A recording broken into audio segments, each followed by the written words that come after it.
Hi guys, ഗലിബ്രെന്ന് കൂടി ഞങ്ങൾ എല്ലാവർക്കും സ്വാഗതം. Big Boss Malayalam season 7 sixth week എവിഷനിലേക്കുള്ള വോട്ടിംഗ് ആണ് ഇന്നലെ രാത്രിയോട് ഹോട്ട്സ്റ്റാറിൽ അവസാനിച്ചിരിക്കുന്നത്.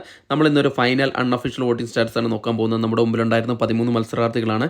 ഈ 13 മത്സരാർത്ഥികളിൽ നിന്ന് 2 മത്സരാർത്ഥികളാകും ഇത്തവണ പുറത്താകുന്നത്. അതെന്തായാലും ഇന്നത്തെ ലാലേട്ടൻ്റെ ഷൂട്ട് കഴിയുമ്പോൾ വ്യക്തമായ വിവരം ലഭിക്കും ആരാണ് എവിക്റ്റ് ആയെന്നൊക്കെ. അത് നിങ്ങളുമായിട്ട് ഷെയർ ചെയ്യുന്നതായിരിക്കും. അതിനായിട്ട് നമ്മുടെ ചാനൽ സന്ദർശിച്ച് ചാനൽ സബ്സ്ക്രൈബ് ചെയ്തില്ലെങ്കിൽ ദയവേത് ചാനൽ സബ്സ്ക്രൈബ് ചെയ്യുകയാണ്.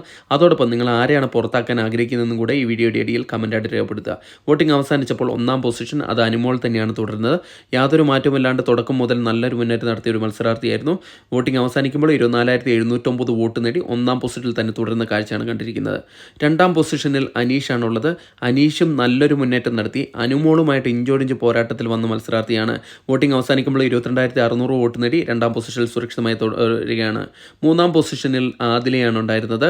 ആദിലയ്ക്ക് വോട്ടിംഗ് അവസാനിക്കുമ്പോൾ 18,201 വോട്ടോടുകൂടി 3ാം പൊസിഷനിലാണ് നിലയുറപ്പിച്ചിരിക്കുന്നത്.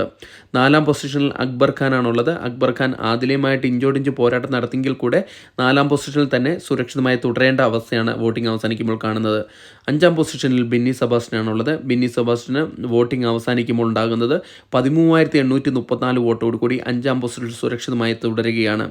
6ാം പൊസിഷനിൽ ആര്യൻ ഖത്തറിയാണുള്ളത്. ആര്യൻ ഖത്തറിയ ബിന്നി സെബാസ്റ്റ്യനുമായിട്ടുള്ള ഇഞ്ചോടിഞ്ച് പോരാട്ടത്തിൽ വോട്ടിംഗ് അവസാന ഘട്ടത്തിലേക്ക് അടുക്കുമ്പോൾ 13,301 വോട്ടോടുകൂടി 6ാം പൊസിഷനിലാണ് നിലയുറപ്പിച്ചത്. 7ാം പൊസിഷനിൽ റെന ഫാത്തിമയാണ് ഉള്ളത്. വോട്ടിംഗ് അവസാനിക്കുമ്പോൾ റെന ഫാത്തിമയ്ക്ക് 12,880 വോട്ടാണ് ലഭിച്ചിരിക്കുന്നത്. 7ാം പൊസിഷനിൽ സുരക്ഷിതമായി തന്നെ നിലകൊള്ളുകയാണ്. 8ാം പൊസിഷനിൽ അട്ടിമുറി മുന്നേറ്റമായിട്ട് കയറി വന്നത് നെവിനാണ്. വോട്ടിംഗ് അവസാനിക്കുമ്പോൾ നെവിൻ 8ാം പൊസിഷനിലാണുള്ളത്. 12,821 വോട്ടിൻ്റെ ബലത്തിലാണ് 8ാം പൊസിഷനുള്ളത്. 9ാം പൊസിഷനിൽ വോട്ടിങ്ങിൻ്റെ അവസാന ഘട്ടത്തിൽ കയറി വന്ന അഭിലാഷാണുള്ളത്. വോട്ടിംഗ് അവസാനിക്കുമ്പോൾ 12,701 വോട്ട് കൂടി 9ാം പൊസിഷനാണുള്ളത്. 10ാം പൊസിഷനിൽ വേദലക്ഷ്മിയാണുള്ളത്.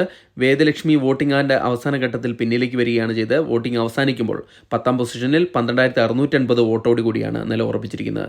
11ാം പൊസിഷനിൽ പ്രവീണാണുള്ളത്. നേരത്തെ വോട്ടിങ്ങിൽ പിന്നിലായിരുന്നെങ്കിലും 11ാം പൊസിഷനിലേക്ക് കയറി വന്നിട്ടുണ്ട്. എന്നിരുന്നാൽ കൂടി ഇപ്പോഴും ഡേഞ്ചറാണ്. 12,657 വോട്ടോട് കൂടിയാണ് 11ാം പൊസിഷനിലുള്ളത്. 12ാം പൊസിഷനിൽ മസ്താനിയാണുള്ളത്. ഡേഞ്ചർ സോണിലാണ് മസ്താനിക്ക് വളരെ ചെറിയൊരു വോട്ടിൻ്റെ വ്യത്യാസത്തിലാണ് പിന്നിലേക്ക് വന്നത്. എന്നിരുന്നാൽ കൂടി ഇപ്പം 12,603 വോട്ടോട് കൂടി 12ാം പൊസിഷനാണുള്ളത്. 13ാം പൊസിഷനിൽ സാബുമാനാണുള്ളത്. സാബുമാന് 12,509 വോട്ടാണ് നേടാൻ സാധിച്ചത്.